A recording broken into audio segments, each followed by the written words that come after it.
আসসালামু আলাইকুম দর্শক, আজ আমরা একটি নতুন নাটক নিয়ে এসেছি। নাটকের নাম হোয়েন দ্য স্টার্স গসিপ। নাটকে দেখানো হয়েছে ডক্টর রিয়ন, যে আসলে একজন গাইনোকোলজিস্ট। সে তার প্রফেশনাল অ্যাফেয়ার ঠিকমতো করতে গিয়ে ঝামেলায় পড়ে দেশের সবচাইতে বড়লোক ব্যবসায়ী এমজে গ্রুপের মালিকের ছেলে মেয়ের সাথে, আর তার মেয়ে ভালোবেসে ফেলে ডক্টর রিয়নকে। এরপরে ডক্টর রিয়নের এই সম্পর্ক মেনে নিতে চায় না এমজে গ্রুপের প্রধান। তারপর আমরা দেখি রিয়নকে অনেক টাকা খরচ করে পাঠিয়ে দেওয়া হয় অ্যাস্ট্রোনট হিসেবে, অর্থাৎ ভিজিটর হিসেবে স্পেস স্টেশনে। আর সেখানে গিয়ে প্রথমে সে অনেক ঝামেলায় পড়ে, কিন্তু পরবর্তীতে দেখানো হয় যে তাকে আসলে একটি গোপন মিশনে পাঠানো হয়েছে। আর সেই মিশন আর কিছুই নয়, কিভাবে আসলে স্পেসে নতুনভাবে মানুষের ব্রিডিং করা যায়। আর সেই ডিম্বাণুটি সেই নিয়ে যায় ফ্রোজেন হিসেবে। আর তারপর থেকে নানা ঝামেলায় জড়াতে থাকে। ডক্টর হিসেবেও সে সেখানে বিভিন্ন দায়িত্ব পালন করে। আর এভাবেই এই নাটকের কাহিনী আগাতে থাকে। যারা আমার মতো লিমিনহোকে পছন্দ করেন তারা এই নাটকটি দেখতে থাকুন। 16 পর্বের এই নাটক চলবে আমাদের কিটি কে ড্রামা এক্সপ্লেইনার চ্যানেলটিকে। যদি এখনও সাবস্ক্রাইব না করে থাকেন তাহলে সাবস্ক্রাইব করে পাশে থাকা বেল আইকনটি প্রেস করে দিন, তাহলে যখনই আমরা কোনো নতুন ভিডিও আপলোড দিব আপনাদের কাছে নোটিফিকেশন পৌঁছে যাবে। চলুন শুরু করি। এপিসোড 11-এর শুরুতেই দেখানো হয় ইভ বাসায় ফিরেই প্রথমে চিঠি কালেকশন করে তার রুমে ঢোকে। তারপর চিঠি খুলে পড়তে থাকে। চিঠিটি এসে সে আসলে চাইল্ড কেয়ার সেন্টার থেকে, যেখানে সে ছিল। সে তার বাবা মাকে নিয়ে জানতে চেয়েছে, কিন্তু তারা জানিয়েছে তার বাবা মা সম্পর্কে শুধু একটা তথ্যই আছে, যে তাকে পাওয়া গিয়েছে ক্রিসমাস ইভের বিকেলে একটি ট্যাক্সির ভেতরে।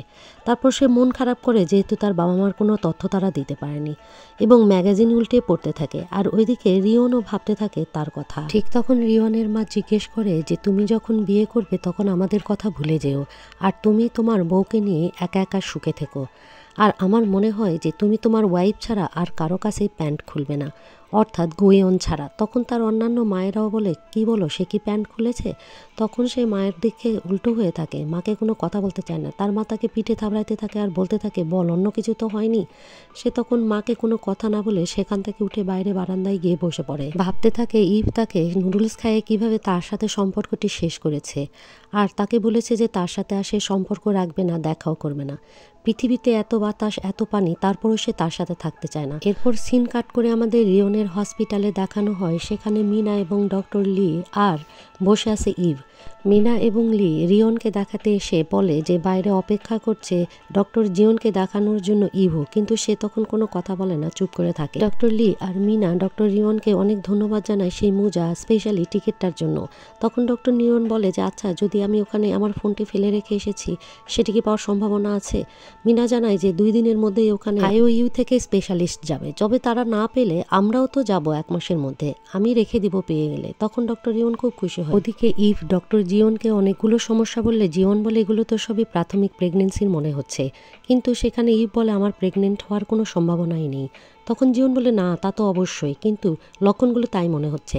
তারপর সে একটি আলট্রাসাউন্ড করে তাকে বলে যে আপনার জরায়ুতে একটি প্রবলেম আছে, কিন্তু তার জন্য এই সমস্যাগুলো হচ্ছে না। মনে হয় স্পেসে অনেক বেশি স্ট্রেসের মধ্যে ছিলেন ওই 2 দিন, আর তারপরে এই পৃথিবীতে এসে গ্র্যাভিটিতে অ্যাডজাস্ট করা, এই জন্যই। রি আর মিনা চলে গেলে রিয়ন তার রুম থেকে বের হয়ে একবার উকি দেয় জিয়নের রুমে দেখার জন্য যে তখনও ইভো আছে কিনা, কিন্তু অন্য পেশেন্ট। এদিকে দেখানো হয় গোয়েয়নকে, সে বসে বসে কাঁদছে। তখন তার সেক্রেটারি এসে বলে, ম্যাম আপনি আবারও কাঁদছেন, আপনাকে এভাবে ভেঙে পড়লে চলবে না, শক্ত হতে হবে। গোয়েয়ন যখন ডক্টর রিয়নের জন্য কাঁদছে আর তখন তার কথা ভাবছে কাংসু। বসে বসে কাংসু মনে করে কিভাবে তাদের প্রথম দেখা হয়েছিল একটি টেম্পলে, সেখানে সে আসলে তার সঙ্গে দেখা করতে গিয়েছিল, কিন্তু গোয়েয়ন এবং তার বাবা গিয়েছিল তাদের ভাইয়ের আত্মার পাকফেরাত কামনা করার জন্য। তারা যখন তার ভাইয়ের জন্য প্রার্থনা করে তখন ক্যাংসু সেখানে তার পাশে বসে, সেও সেখানে মাথা ঠুকতে থাকে। আর তার বাবা কিছুক্ষণ পরে সেখানে চলে গেলে একা একা ব্যস্ত হয়ে পড়ে গোয়েয়ন 108টি সিজদা দেওয়ার জন্য, কারণ এতে করে তারা মনে করে 108টি পাপ থেকে মুক্তি পাবে তার ভাই। আর তখন সেখানে ক্যাংসু তার সঙ্গে পরিচিত হয় আর কথা বলতে থাকে। ক্যাংসু নিজের পরিচয় দিয়ে বলে সে গোয়েয়নের প্রতি খুবই ইমপ্রেসড, কারণ গোয়েয়ন শুধু যে নিজের দায়িত্ব পালন করছে তা না, পুরো কোম্পানির দায়িত্ব নিজের ঘাড়ে তুলে নিয়েছে এবং তার ভাইয়ের দায়িত্ব সে নিয়েছে যাতে ভাই সেখানে ভালো থাকে। এরপর গোয়েয়ন ভিতরে যে গান বাজাচ্ছিল তখন ক্যাংসু তাকে প্রপোজ করে যে সে তাকে সেই ভাইয়ের গানটি শোনাতে চায়। ক্যাংসু তাকে বলে গোয়েয়নের লাইফে সে কোনোই কমতি রাখতে চায় না। গোয়েয়ন স্টার দেখতে দেখতে যদিও তার প্রপোজাল শুনে, কিন্তু গোয়েয়নের জবাব সেখানে দেখানো হয় না। আর এই দৃশ্যটি ক্যাংসুই তার বেডে বসে মনে করে আর মন খারাপ করে। ওদিকে আমরা বিজ্ঞানী চিফ ক্যাং থেকে দেখি সে আবারও সেই ভিডিওটি প্লে করছে, অর্থাৎ ইভ আর রয়নের। আর ওইদিকে ডক্টর রিয়ন খেতে বসে কল পেয়ে যায় চিফের। চিফ তাকে জানায়, তুমি কি আজকে ফ্রি আসো, তোমার ডিউটি শেষে আমার সঙ্গে দেখা করো। তখন সে বলে সে সন্ধ্যা 7টার পরে যেতে পারবে। এরপরে তার ছবি বিশ্লেষণ করে ডক্টর মা, বলে এই ছবিটি দেখে মনে হচ্ছে তারা দুজন মিলে ফিজিক্যাল রিলেশন করেছিল। ক্যাংতি বলে কিছুতেই সম্ভব না, কারণ এটি তো নিষিদ্ধ স্পেসে। তখন ডক্টর মা বলে সম্ভব না ঠিক আছে, কিন্তু করতে দোষ কি? তখন চিফ বলে এটি ইঁদুররাই করতে পারেনি, আর তারা কিভাবে করতে পারবে? মনে হয় বলছে করতে পারবে কিনা জানি না, তবে ছবি দেখে মনে হচ্ছে, কারণ কমান্ডার যদি তাকে বাঁচানোর জন্য থাকতো তাহলে সৈনিকের মতো জড়িয়ে ধরতো, কিন্তু এখানে তো মনে হচ্ছে সে রিল্যাক্স মোডে শুয়ে আছে। এরপর ইভকে দেখানো হয় রেস্টুরেন্টে বসে আছে, আর সেখানে দঙা এসে হাজির হয়। ইভ তখন তার সঙ্গে মিউচুয়ালি রিলেশনটি শেষ করে ফেলতে চাইলে দঙা বাধা দিয়ে বলে, চিফ ক্যাংথির কথা তো তোমাকে বলেছি, সেটা একটা বাহানা, ঠিক না? এখন তোমার অন্য ছেলের প্রতি মন গলেছে, তাই তুমি আমাকে ছেড়ে দিতে চাচ্ছ। তখন এখানে খুবই কঠোর হয়ে যায় ইভ, বলে তাহলে তুমি এনিমির মতোই সম্পর্ক নষ্ট করতে চাচ্ছ, না হলে তো তুমি এটা বলতা না। ঠিক আছে, আজকে থেকে তাহলে আমি আর তুমি এনিমি। সিন কাট করে দেখানো হয় চিফ ক্যাংথির কাছে চলে এসেছে ডক্টর রিয়ন, জানতে চায় কি হয়েছে, কেন ডেকেছেন। বলে একসঙ্গেই দুজনকে বলবো। তখন ডক্টর বলে আরও কারো আসার কথা আছে নাকি? বলে অবশ্যই। একটু পরেই আমরা দেখি সেই রুমে ইভ প্রবেশ করে। দুজনকে হ্যালোও বলে না। তখন চিফতি বলে তোমরা হ্যালোও বলছো না কেন দুজনকে? তোমাদের মধ্যে কি লড়াই হয়েছে? কেউ তখন কোনো কথা বলে না। তখন চিফতি বলে কাজের কথায় আসো, যেহেতু তোমরা দুজন সেখানে 3 দিন বেঁচেছিলে একা একাই, সেহেতু তোমাদের দুজন আর আমার মতামত দরকার, অর্থাৎ রিপোর্ট দরকার। এই রিপোর্ট কালকের মধ্যেই জমা দিতে হবে। তখন ডক্টর বলে যে না, ইভি কমান্ডার হিসেবে এটি জমা দিলেই হবে, কিন্তু বলে না, ইভ কি করেছে তো কমান্ডার হিসেবে তোমাকে বাঁচানোর জন্য, সেটা তোমার পার্সপেক্টিভ ভেবে তোমার লেখা উচিত। আর ছোটোখাটো সব কিছুই লিখে জমা দিতে হবে, কোনো কিছুই লুকানো যাবে না, সেটা মনে রেখো। এরপর তারা বের হতে হতে তাকে ডক্টর বলে ইভ ছোটোখাটো সব কিছু লিখতে হবে, মনে রেখো। ইভ বলে বাকি সেই 3টা ঘটনা লিখো না। ডক্টর জানতে চাই কোন 3টা? তখন ইভ বলে আমার মনে হয় তুমি বুঝতে পেরেছো কোন 3টা। বলে না তো, আমি বুঝতেছি না। তখন ইভ তার কাছে এসে আস্তে করে বলে কিসের বিষয়টা, আর তোমার আমার শারীরিক সম্পর্ক সেটা, আর স্পেশালি যেটা তোমাকে বলতে বলেছিলাম ইনকিউবেটরের, ওই বিষয়টা যেন কেউ না জানে। রিয়ন জানায় আমি সব কিছুই সত্যি লিখবো, যা হয়েছে A to Z, না হলে তুমি এসে লিখে দিও। দুজনের মোটামুটি একটু রাগ হয়ে দুজন দুই দরজা দিয়ে বের হয়ে চলে যায়। আর তখন চিফ ক্যাংতি দেখে এই দুজন তো এখনো লড়াই করছে। সিন কাট করে মিনা আর দুনাকে দেখানো হয়। দুনা তো খুবই খুশি, লটারি টিকিটের টাকা পেয়ে গেছে। বলে চলো আজকে বাসায় খাওয়ার দরকার নেই, আমরা বাইরে খেয়ে বাসায় ফিরি।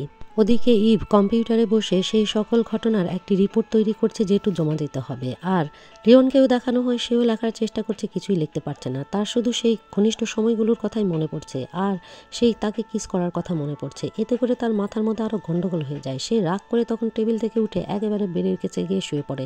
কম্পিউটারে তার তখনও ব্ল্যাঙ্ক কার্সার। তারপরে শোয়া থেকে উঠে বসে পড়ে, না লিখতেই হবে। বসে গিয়ে তারপর সে লিখতে শুরু করে কিভাবে সে ইনকিউবেটর রেখেছিল সেটি বাঁচাতে গিয়েছিল। আর ঠিক তখনই ফোন চলে আসে ইভের। ইভ জানায় তুমি কি লিখে ফেলেছো? তুমি কিন্তু লিখো না, অবজারভেশন মডিউলে তুমি নিতে গিয়েছিলে ইনকিউবেটর।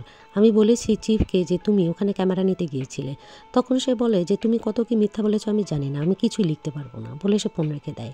আবার তাকে ইভ ফোন করলে সে জানায় সে ওই একটাই লাইন লিখেছিল, এখন সে কোনো কিছুই লিখতে পারছে না, শুধুমাত্রই তার কিস আর তার সঙ্গে তার শারীরিক সম্পর্কের কথাই মনে পড়ছে। ইভ তখন অনেক রেগে যায়, বলে তুমি এটা ছাড়া অন্য কিছু ভাবতে পারছো না, তোমাকে পুরো রিপোর্ট দিতে হবে। তখন সে বলে তুমি এসে লিখে দাও, আমার কোনো অবজেকশন নেই, তুমি যা লিখবে তাই মেনে নিব। এরপর ক্যাংসুকে দেখানো হয় সে গোইওনকে নাস্তা করতে দেখে আস্তে আস্তে তার কাছে গিয়ে বসে পড়ে। গোইওন বলে এই সকালে তুমি এটা বাসা মনে করে এরকম ড্রেস পরে এসেছো কেন? সে বলে আমি তোমার খবর নেওয়ার জন্য এসেছি, তোমার চোখের নিচে কালি পড়ে গেছে আর তোমার স্বাস্থ্য অনেক খারাপ হয়ে গেছে। এভাবে কোম্পানির কাজ করে করে আর ওই রাস্কেলের পিছনে দৌড়ে নিজেকে নষ্ট করে ফেলো না। গোইওন বলে কমান্ডারের সাথে রিয়নের কী সম্পর্ক? তখন সে বলে এই কোশ্চেন তুমি রিয়নকে করো, আমাকে নয়। রাস্কেলের পিছনে সময় নষ্ট করো না, সে তোমার মূল্য দিতে পারবে না, তোমার মনের কোনো ইচ্ছাও পূরণ করতে পারবে না। যে তোমার উপযুক্ত তুমি তার কদর করা শেখো। ক্যাংসু চলে গেলে তখন তার নিজের চেহারা নিয়ে একটু ডাউটই হয় আর চেহারাটা চেক করতে থাকে চামচে। এরপরে সিন কাট করে ইভি রুমে দেখানো হয় বেচারা সারা রাতে রিপোর্টটি প্রিপেয়ার করে ফেলেছে আর কম্পিউটারে দেখি তার রিপোর্ট। ওদিকে রিয়নের যে কি অবস্থা তাই সে সেটা খোঁজ নেওয়ার জন্য ফোন নিয়ে রিয়নকে ফোন লাগায়, কিন্তু ওপাশে আমরা দেখি রিয়নের ফোন বাজে আর তার স্ক্রিনে একটা লাইনই লেখা আছে শুধু ডক্টর রিয়নের রিপোর্ট, আর কিছুই নাই।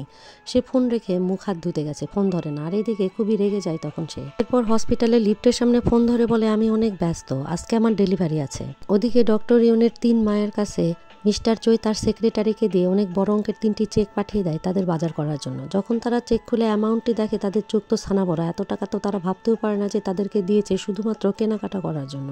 তা না হলে তার বাবা কত বড় লোক হতে পারে ভেবে নিজেরাই অনেক খুশি হয়। ওদিকে ইভো রিয়নের ব্যস্ত থাকার খবর শোনার পরে সে তার নিজস্ব গবেষণাগারে ডক্টর মায়ের কাছে যায় এবং ইঁদুরের খোঁজ খবর নেয়। এদিকে কোন হেলদি ইঁদুর নিয়ে সে নেক্সটে আবার গবেষণার জন্য নিয়ে যাবে সেটা নিয়ে তারা ডিসাইড করে এবং তারা আবারও পরীক্ষা নিরীক্ষা চালায় যে সেই মেল ইঁদুরের অপারেশন হয়েছিল সেটার যে এখন তার কী অবস্থা। তারপর সেখানে ইভো প্রশংসা করতে থাকে ডক্টর রিওনের কীভাবে সে জিরো গ্র্যাভিটিতে তার স্টিচ করেছিল। এরপর তারা সন্ধ্যায় রিওনের মায়ের হোটেলের পার্টির কথা বলে এবং সন্ধ্যায় দেখানো হয় তারা সবাই সেই হোটেলের সামনে এসে নামে পার্টির জন্য। রিওনের মা তাদের সবাইকে খেতে বলেছে কারণ রিওনকে যেহেতু তাদের টিম বাঁচিয়ে এনেছে। এরপর আমরা দেখি সবাই নিজেদের মতো খাওয়া দাওয়া করছে আর আড্ডা দিচ্ছে এবং রিওন প্রত্যেকের টেবিলে গিয়ে বসে বসে প্রত্যেকের সাথে আড্ডা জমাচ্ছে। আর ডক্টর ক্যাংয়ের সঙ্গে গিয়েও সে বসে একবার ড্রিঙ্কস করে, ভুলে যায় যে ডক্টর ক্যাং আসলে তার ভালোবাসার রাইভাল। বলে গুয়েউনকে ধোকা দিলে আমি তোমায় ছাড়বো না। এদিকে চিফকে দেখানো হয় চিফ প্রশংসা করে ইভের যে ইভ কমান্ডার হিসেবে লাস্ট পর্যন্ত তাকে বাঁচিয়ে এনেছে আর আজকের এই পার্টি তার জন্যই। আর ওইদিকে আমরা দেখি রিওন ঘুরতে ঘুরতে চলে যায় ডক্টর লি এর কাছে। লি, শান্তি আর মিনা ভয় পাচ্ছিল যে যদি ডক্টর ক্যাং বলে দেয় যে তারা তাকে হেল্প করেছিল সেই মরুলা তৈরিতে তাতে তো তাদের চাকরি থাকবে না। তখন রিওং বলে ভয় পেও না, সে যাকে ভালোবাসে তার জন্য হলেও এই সত্যি কথাটি বলবে না। ক্যাংসু চলে গেলে ডক্টর রিওন এসে ইভের টেবিলে বসে। ততক্ষণে পার্ক দোঙা একেবারে টাল হয়ে গেছে মদ খেয়ে। পার্ক দোঙা প্রথমেই আক্রমণ করে ডক্টর রিওনকে, বলে তুমি কোন ছাড়, তুমি ইভের এত মান সম্মান নষ্ট করতেছো। ইভ যে 10 বছর সময় নিয়েছে আমাকে হ্যাঁ বলতে, যার কোনো স্ক্যান্ডেল নেই, আর সে এখন কমান্ডার, কত কষ্ট হয়েছে তুমি জানো। অথচ এই একটি ঘটনা তার সকল মান সম্মান নষ্ট করে দিচ্ছে। এখন পিছনে সবাই তার বিরুদ্ধে কথা বলছে। চিফ দোঙাকে থামতে বলে আর ইভ রিওনকে টেবিল ছেড়ে উঠে চলে যেতে বলে।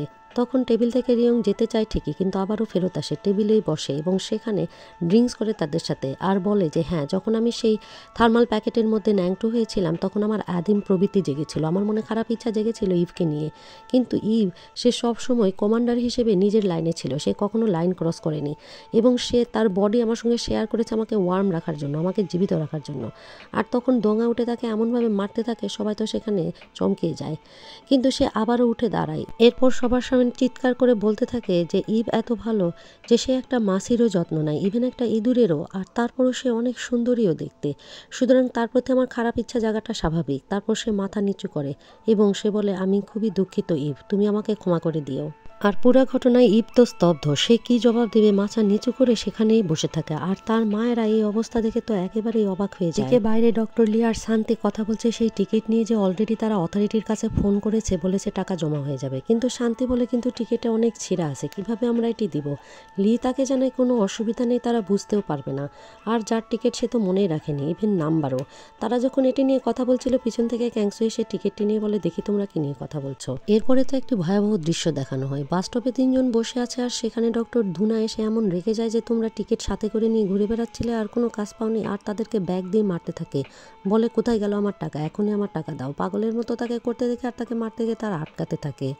আর ইভো দাঁড়িয়েছিল ডক্টর রিওনের বাড়ির সামনে। ডক্টর রিওন বাসায় ফিরে দেখে ইভো তার জন্য ওয়েট করছে। সে বলে তুমি এখানে কি করছো। ইভো জানায় যে রিপোর্টটা কালকের মধ্যেই দিতে হবে, সেই জন্য আমি এলাম, তুমি কতটুকু লিখেছো। ডক্টর জানায় আমি একটু লিখতে পারিনি, আমার শুধু ওই কথাগুলোই মনে হচ্ছে, আগে তো বলেছি, লিখতে হলে চলে আসো, নিজে লিখে নাও। তখন সেও তার পিছু পিছু উপরে তার বাসায় উঠে। ডক্টর রিওন বাসা খুলে ঘরের মধ্যে ঢুকলেও ইভ আর ভেতরে যেতে চায় না, সে বাইরেই দাঁড়িয়ে থাকে। রিওন বলে বাইরে দাঁড়িয়েছ কেন, রুমের মধ্যে আসো, আমাকে কি তোমার ভয় লাগছে। সে কোনো জবাব দেয় না। রিওন যখন ফ্রেশ হচ্ছিল তখন ইভকে দেখা সে রাস্তা ধরে চলে যাচ্ছিল, সে যেতে চায় না রিওনের ঘরে। একটু পরে আমরা দেখি রিওনের ঘরে চলে আসে ইভ। খুব রেগে যায় ইভ, একেবারে তার রুমের মধ্যে চলে আসে জুতো পরে, আর তাকে জুতো পরা অবস্থায় দেখে বলে জুতো খুলে এসো, আমার রুমে জুতো পরা যায় না। ইভ সেদিকে কোনো খেয়াল না দিয়ে বলে তুমি কি একটা অ্যানিম্যাল, ওই 3টি ঘটনা ছাড়া তোমার আর কোনো কিছুই মনে পড়ছে না। তখন সে বলে হ্যাঁ আমি একটা অ্যানিম্যাল, আমার শুধু ওই 3টা কথাই বেশি মনে পড়ছে। এবার ইভ বলতে শুরু করে সারাদিন তোমার কথাই আমি ভেবেছি, তোমার প্রত্যেকটা উত্তরই আমি ভেবেছি, তুমি কি তাহলে এগুলো লিখতে চাও A to Z, কিভাবে তুমি আমাকে বাঁচিয়েছো বা আমি তোমাকে বাঁচিয়েছি, তারপর তুমি কিভাবে মরুলা করেছো আর কিভাবে সব কিছু হয়েছে, এটাই কি তুমি বলতে চাও তাদের সবাইকে। আর সে তখন তার কথা শুনে হাসতে থাকে, বলে তোমার কথা চিন্তা করছি, ভাবছি এটা কি ভালোবাসা, যদি হয় তাহলে তাই। আর রিওনের কথা মতো ব্যাগটি হাত থেকে ফেলে দেয়, জুতাগুলাও খুলে ফেলে। তারপর সে আস্তে করে রিওনের কাছে এগিয়ে গিয়ে রিওনকে কিস করতে থাকে। আর রিওন তো খুশিতে পাগল হয়ে যায়, অর্থাৎ ইভও তাকে ভালোবাসে কিন্তু জোর করে ইভ নিজেকে বিরত রাখছে, এটা বুঝতে পেরে সেও তাকে কিস করতে থাকে। আর ঠিক সেই সময় তাদের ডোরবেল বেজে উঠলে তারা দুজনাই চমকে ওঠে। রিওন বলে এ সময় তো কারো আসার কথা নেই, আর তখন ইভো অবাক হয়ে যায়। আমরা দেখি ডোরবেল যে বাজিয়েছে সে আর কেউই নয়, গোয়ন। সে একটি কচ্ছপ হাতে করে দেখা করতে এসেছে রিওংয়ের সঙ্গে। আর ডোরবেল বাজিয়ে দাঁড়িয়ে আছে। আর এই দৃশ্যের মধ্যে এই ড্রামাটি এখানেই শেষ করে ফেলা হয়। এপিসোড 12-এর শুরুতেই দেখানো হয় বাস স্ট্যান্ডে বসে দুনা সবাইকে পরামর্শ দিচ্ছে যে তোমরা ওটা চুরি করনি, ওইটা তো তোমরা নিয়ে এসেছো, বরঞ্চ এর ফলে সে অতগুলো টাকা পাবে, তার ফলে আমরাও সেই টাকার একটা অংশ পেতে পারি। আর এটির জন্য মিনা, তুই এবং ডক্টর লি তোমরা দুজন মিলে যাও এবং ক্যাংসোকে বুঝাও যে সেখানে আমাদেরও শেয়ার আছে। আমরা বরঞ্চ তারটা চুরি করতে চাইনি, বরঞ্চ তাকেই দিতে চেয়েছি। এরপর তারা ক্যাংসো যে হোটেলে আছে তার সামনে গিয়ে দাঁড়ায়। ওই সময় আমরা ক্যাংসোকে দেখি সেও তখনই টিকিটটা নিয়ে দেখছিল যে সে স্ট্যান্ড বাই মি নিজে লিখেছে, আর সে সেই টিকিটের টাকাটা পেয়ে গেছে। এরপর আমরা হোটেলের নিচে দেখতে পাই সেখানে ডক্টর লি আর মিনা দাঁড়িয়ে আছে। ডক্টর লি বলছে এমনভাবে আমাকে দুনা মেরেছে, মাথার ব্যথায় আমি অস্থির হয়ে গেছি। মিনা তখন অস্বস্তি বোধ নিয়ে বলে আমার বোনকে তুমি ক্ষমা করে দিও, ও আসলে রাগ চেক দিতে পারে না।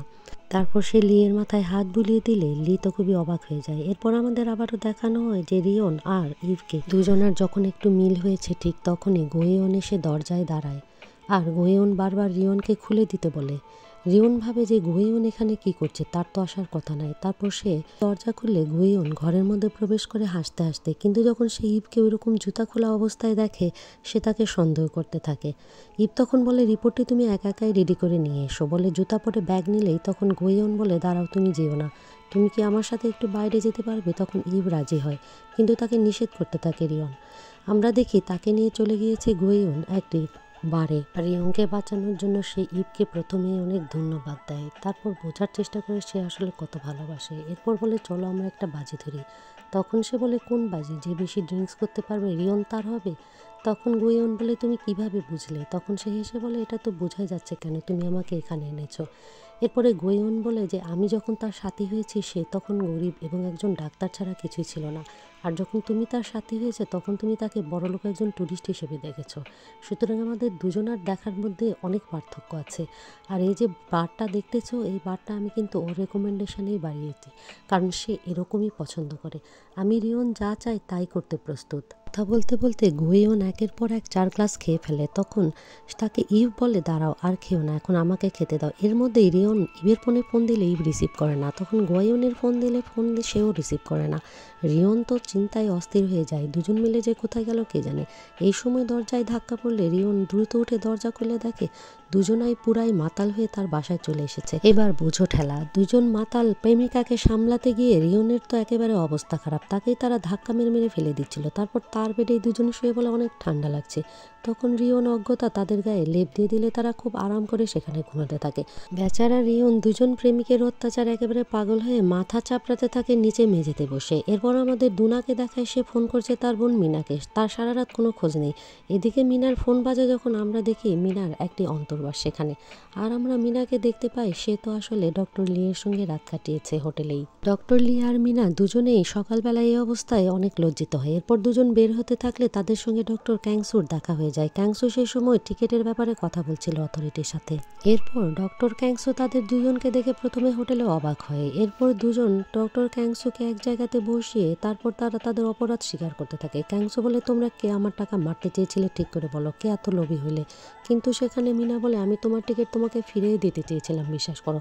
সে বিশ্বাস না করলে দুজন তখন নীল ডাউন হয়ে বসে পড়ে, তার কাছে ক্ষমা চাইতে থাকে আর বলে যে আমরা সবসময় চেয়েছি তোমার কাছেই টিকিটটা যাক এবং আমরা তোমার কাছে টিকিটও রেখেছি। এই দৃশ্য আবার দেখে ফেলে তখন সেখানে গোয়েয়ন ভাবে এই লোক এত খারাপ, এভাবে মানুষকে পা ধরাতে বাধ্য করে। ক্যাংসু বলে তোমরা আমাকে টিকিট দিলে আমি পাইনি কেন? কিন্তু ওরা বলে আমরা তো টিকিট দিয়েছিলাম, তারপর তো আমরা সেই মোরেলাতে চলে আসলাম, সেখানে তুমিও ছিলে, আমরা জানি না তুমি টিকিট পাওনি, কিন্তু আমরা একবারও ভাবিনি। কিন্তু সেই টিকিটটা যখন আমাদের হাতে ডক্টর রিয়ন এনে দিয়েছে তখন আমরা খুব খুশি হয়েছি। এবার সে বুঝতে পারে রিয়নই সবকিছু করেছে। এরপর রিয়নের মাদেরকে দেখায় জাং ইমিন বলে যে রিয়ন কিন্তু সেখানে একেবারে ন্যাংটো অবস্থায় ছিল। তারা তখন রাগ করে তুমি এখনো বলনি কেন? তাহলে সেই মেয়ের সাথে নিশ্চয়ই কিছু হয়েছে, সে তো গোয়েয়নকে তাহলে বিট্রে করবে। এখনই সেই মেয়েকে দাওয়াত করে খাইয়ে আমরা 2-4টা ভয় দেখিয়ে দিই, তাহলেই কাজ হবে। বলে তাহলে রিয়নকে এখনই ফোন দাও। যেই কথা সেই কাজ। রিয়নের মা রিয়নকে ফোন করে জানায় যে তুমি তাহলে এই মেয়েটাকে নিয়ে আসো বাসায়, আমরা আমাদের নিজের হাতে খাবারটাকে খাওয়াবো, কারণ সে তোমাকে বাঁচিয়েছে। কিন্তু রিয়ন বলে এটা করার কোনো দরকার নাই, তাকে দাওয়াত দিতে হবে না। কিন্তু তাদের মা শোনে না। এরপরে আমরা রিয়নকে দেখি সে রিপোর্ট জমা দিয়েছে। রিপোর্ট দুটাই জমা পড়েছে এবং সেখানে কি হয়েছে, চিফ জিজ্ঞেস করলে সে ঠিক ঠিক বলে যেটা সে লিখেছে। তে চিফ বলে, ঠিক আছে, তোমাদের রিপোর্ট দিয়েছো, আজ অনেক খুশি হয়েছি, আজকে থেকে তোমার আর এখানে আসতে হবে না, তাহলে তুমি তোমার মতো যেতে পারো। সে যখন অফিস থেকে যাচ্ছিল না তখন তাকে চোখ ইশারায় ইভ বলে, চলে যাও অফিস থেকে। রিয়ন তখনও না গেলে চিফ তখন বলে, মিস্টার রিয়ন, আপনাকে অনেক ধন্যবাদ, আপনি এখন যেতে পারেন, কারণ আমার একটু বিশেষ কথা আছে ইভের সঙ্গে। তখন সে অফিস থেকে উঠে বের হয়ে যায়। সে সময় নিচে বসা ছিল ডক্টর মা, দুনা এবং শিওন, তারা সবাই তাকে খেয়াল করে। আর এইদিকে আমাদের দেখানো হয় চিফ তখন নিষেধ করছে ইভকে যে সে যেন ডক্টর রিয়নের সঙ্গে আর না মিশে এবং ব্যক্তিগতভাবে দেখা না করে, কারণ সবাই বিভিন্ন ধরনের কথা বলাবলি করছে, এতে তার ক্যারিয়ারে নেগেটিভ ইম্প্যাক্ট পড়তে পারে, কারণ এইখানে তার শত্রু আছে এবং বন্ধু আছে। ইভ চিফের কথায় সম্মতি দেয়। এদিকে যখন ডক্টর নিচে নামে তখন সবাই মিলে ডক্টরের কাছে আসলে ডক্টর মা জানায় যে কেন আমার ইঁদুরগুলো সেখানে প্রেগনেন্ট হচ্ছে না এবং তারা মিলিত হতে পারছে না, আপনি তো অবজিন, আপনি একটু বলুন না কি সমস্যা। তখন সে একটু মুচকি হেসে বলে, না, আমার মনে হয় একটি দুষ্ট ইঁদুর মিলিত হয়েছিল, আপনি তো সবসময় চোখ রাখতে পারেননি। এই সময় তাদের কথা উপর থেকে বের হয়ে তখন ইভো শুনতে পায় এবং চিফ, এবং ইভো সম্মতি জানায় যে হ্যাঁ, একটি দুষ্ট ইঁদুর নিশ্চয়ই মিলিত হয়েছে, হয়তোবা তোমার অলক্ষ্যে, তুমি জানোই না। ডক্টর মা দৃঢ়ভাবে জানায় সে সবসময় চোখ রেখেছিল, কিন্তু তারপরে ইভ বলে, মনে হয় তোমার চোখ ফাঁকি দিয়েছে। আর তখন ডক্টর বের হয়ে যেতে যেতে ইভের কথা ভাবতে থাকে, কারণ ইভ তাকেই মিন করেছিল। আইওইউ সেন্টারে এবার চিফ, গং আ আর ইভ বসে তারা প্ল্যান করে যে তাদেরও পার্সোনালি রিপোর্ট দিতে হবে কিভাবে মরুলা সফলভাবে গিয়ে তাদেরকে বাঁচিয়ে এনেছে এবং মরুলার পরীক্ষা নিরীক্ষা তাদেরই করতে হবে। গঙ্গা জানায় নেক্সট মিশনে সে যেতে চায় ইভের সাথে এবং সে একটি রিকোয়েস্টও করেছে অলরেডি অথরিটিকে। তখন চিফ জানায়, কে যাবে আমি তা জানি না, আমি চাই শুধু মিশন সফল হোক। এরপরে ইভ অবাক হয়ে তার দিকে তাকিয়ে থাকে। তারপর আমরা দেখি মরুলার ভেতরে দুজন গিয়ে গবেষণা করলে গঙ্গা জানায় যে তুমি মন খারাপ করো না, আমি কমান্ডার হয়ে যেতে চাই না, আমি কোনো জুনিয়র কলিগের চাকরি খাবো না, আমি এমনিই যাব তোমার সাথে। আর সেই সময় তিনজন সেখানে বসে রিপোর্ট তৈরি করতে গিয়ে ইভ জানায় কে কোথায় বসেছিল এবং কিভাবে ছিল তারা। আর তখন চিফ বলে, এখানে আসলে শুধুই আমার একটা স্মৃতি মনে পড়ে। তখন ইভও হাসতে থাকে, কারণ তারা তিনজন একসঙ্গে জার্নি করেছিল এবং সেই কথা মনে করে তারা হাসে। আর গঙ্গাকে দুজনেই মিলে পচাতে থাকে যে গঙ্গা কত মেয়েকে কিস করেছে এবং গঙ্গা যে একটা প্লে বয় সেটা নিয়ে দুজনেই মন্তব্য করলে গঙ্গা বলে, এবার মাফ করে দাও। ডক্টর রিয়ন তখন মোবাইলে ট্রাই করছিল ইভকে, না পেয়ে সে অফিস থেকে বের হয়ে যায়। এইদিকে ইভকে দেখায় সে অনেক কষ্টে সেই রেস্তোরাঁ খুঁজে খুঁজে অবশেষে পেয়ে যায় মোবাইলে দেখে। আর সে সময় পিছ থেকে তাকে ডাক দেয় রিয়ন, বলে, এখানে কি করছো, আমার মায়েরা তো তোমাকে খেয়ে ফেলবে, এখনই গাড়িতে চলে আসো। সেই সময় তার তিনজন মাও বের হয় ঘর থেকে এবং ডাকতে থাকে ইভকে তাদের দিকে। ইভ তখন কোন দিকে যাবে ভেবে পায় না, কিন্তু সে তখন দৌড় দেয় তার মায়েদের কাছে। অজ্ঞতা রিয়ন আর কি করবে, সেও বাধ্য হয় গাড়ি থেকে নেমে ইভের পিছে পিছে যেতে, কারণ ইভ কিছুতেই গাড়িতে আসে না। এরপর তারা ইভকে নিয়ে খেতে দিয়ে ইভকে অনেক রকমের বাহানা করে বলতে থাকে যে আসলে ছেলেরা অনেক ভুল করে, মেয়ে দেখলেই পা পিছলায় যায়, তার মানে বোঝাতে চায় যে রিয়ন আসলে পা পিছলে গেছে, কারণ রিয়নের এখানে ঠিক করা বউ আছে, এনগেজমেন্ট হয়ে গেছে। আর রিয়নকে শুধু পাঠাতে থাকে ড্রিঙ্কস আনতে, গ্লাস আনতে, যাতে তাদের কথায় রিয়ন কোনো বাধা দিতে না পারে। কিন্তু রিয়ন তার হাতে হাত রেখে তাকে শুধুমাত্র আশ্বস্ত করতে থাকে যে মারা যত কথাই বলুক তুমি তাদের কথায় কিছুই মনে করো না। এরপর রিয়নের মা তাকে জিজ্ঞেস করে তার মা বাবা কোথায় আছে। একথা জিজ্ঞেস করতে সে জানায় যে তার মা বাবা বেঁচে নেই এবং তাকে কুড়িয়েও পেয়েছে একটি ট্যাক্সি থেকে। একথা শোনার পরে রিয়নের এক মা খুবই মন খারাপ করে। এরপর দেখায় খাওয়া দাওয়া শেষে রিয়ন ইভকে নিয়ে গেছে বাস স্ট্যান্ডে বাসে উঠিয়ে দেওয়ার জন্য। আর ইভ যখন বলে তার খুবই ভালো লাগছে এই লাইফটা, তখন সে বলে, আসলে আমি তোমার লাইফে আছি সেই জন্যই আরো বেশি ভালো লাগছে, আমাকে ভালোবাসছো তাই। ইভ শুনে কনভিন্স হয়, বলে মনে হয় তাই। পরদিন আইওইউ সেন্টার ইন্টারন্যাশনাল স্পেস সেন্টারের সঙ্গে মিটিং করে এবং সেখানে ইভ, গঙ্গা আর চিফ তারা রিপোর্ট তৈরি করে জমা দিতে চায়। তারা আরও জানায় যে নেক্সট ইভ 1 মাসের মধ্যে ফ্লাই করবে এবং ইভ সেটা নিয়েই এখন প্রিপারেশন নিচ্ছে। এরপর সিন কাট করে ইভ আর রিয়নকে দেখানো হয় তারা একটি সুনাতে গিয়েছে। এই প্রথম এসেছে ইভ, কারণ সে কখনোই যায়নি, সে বুঝা না কি করতে হয়। এরপর সুনা থেকে বের হয়ে এসে বলে, আমি তো কখনোই যাইনি, ফার্স্ট এক্সপিরিয়েন্স, আমার খুব ভালো লেগেছে। রিয়ন তখন তাকে বলে, চলো আমরা খেতে চাই, বলে তারা একটি বেকারির সামনে গিয়ে দাঁড়ায় এবং গন্ধে একেবারে পাগল হয়ে যায়। ইভ জানায় সে যে 1 মাস থাকবে, এই 1 মাসে পৃথিবীর সব সুখ নিয়ে যেতে চায়। তখন বলে, তুমি তাহলে কিভাবে 1 বছর থাকবে? রিয়নের এই প্রশ্নের জবাবে তখন সে বলে, আসলে অ্যাস্ট্রোনটরা 1 বছর কখনোই সহজে থাকে না, সিনিয়রদের কাছ থেকে শুনেছি 3 মাস পর থেকে তারা খুব পাগলের মতো হয়ে যায়, তারা তো অনেকেই পাখির সাউন্ডও নিয়ে যায়। এই সময় দোকান খুললে দুজনেই দৌড় মারে।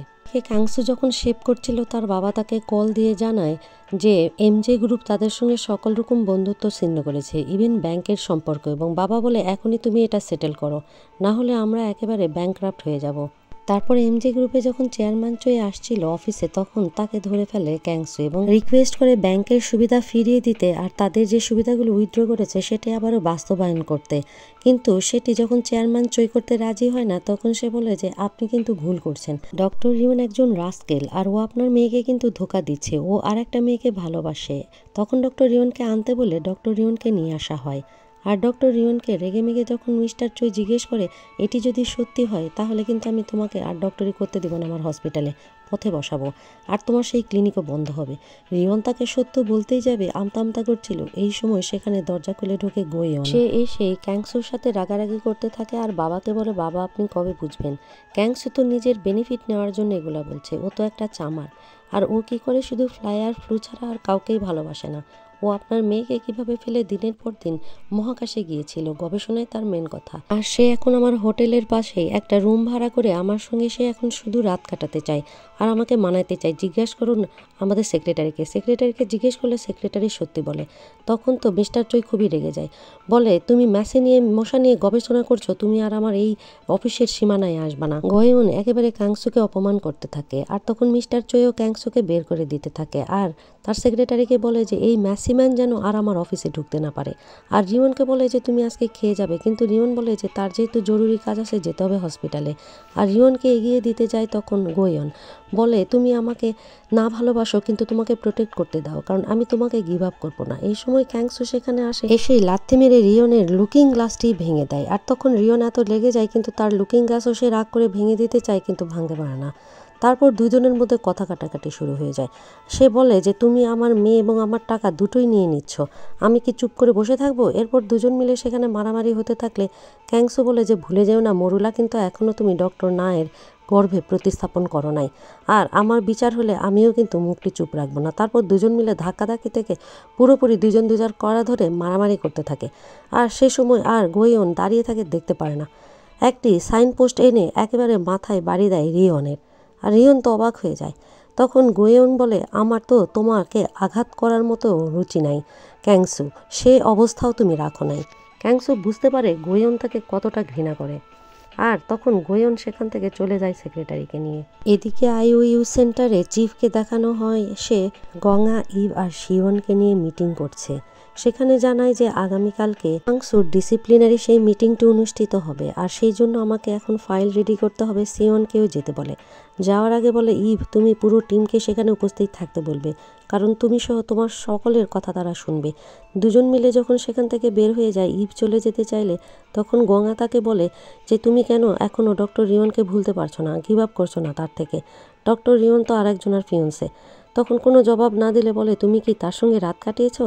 ইভ তখন কোনো রকম রাগ ঢাক না করে বলে হ্যাঁ। বলে কোথায়? যখন আমি তোমাকে যান বিপন্ন করে নিতে যাচ্ছিলাম সেই তখন থার্মাল প্যাকের ভিতরে? ইভ বলে হ্যাঁ তুমি ঠিকই বলেছ। তখন বলে কিভাবে সম্ভব, যেখানে ইঁদুরই পারেনি সেখানে তোমরা কিভাবে পারলে? সে বলে তোমার বিশ্বাস হচ্ছে না? বলে আমার তো বিশ্বাস হচ্ছে না, যে ইঁদুর নিয়ে গবেষণা করছে তাকে যদি তুমি জানো যে তোমরা এটা মহাশূন্যে ভেসে ভেসে করেছো, দেখো তো সে বিশ্বাস করে কিনা।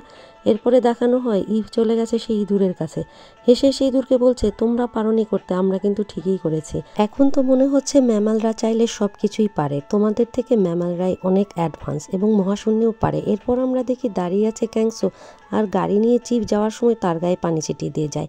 ওই সময় ইভ অফিস থেকে বের হয়ে মেসেজ দেয় তখন রিওনকে, কিছুক্ষণের মধ্যেই আসছি, ওয়েট করো।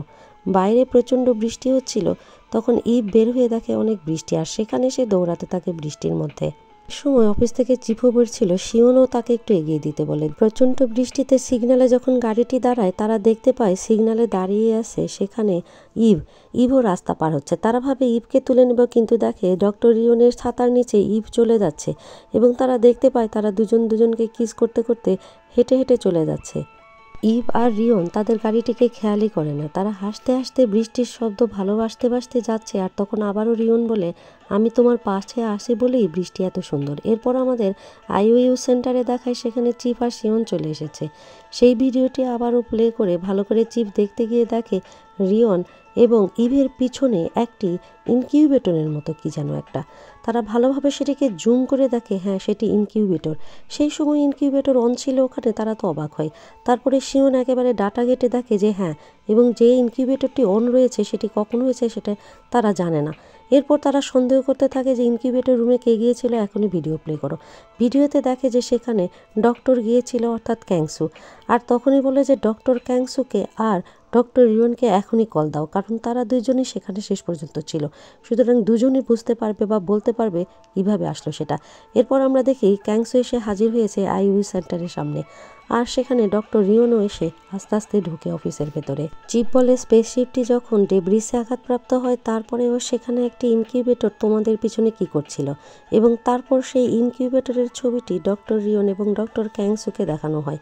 দুজনই অবাক হয়ে দেখতে থাকে ইনকিউবেটরটি, কিন্তু কেউ তখন চিপের কোনো কথার জবাব দেয় না। এরকম একটা মুহূর্তেই এই নাটকের 12 পর্ব এখানেই শেষ করে ফেলা হয়।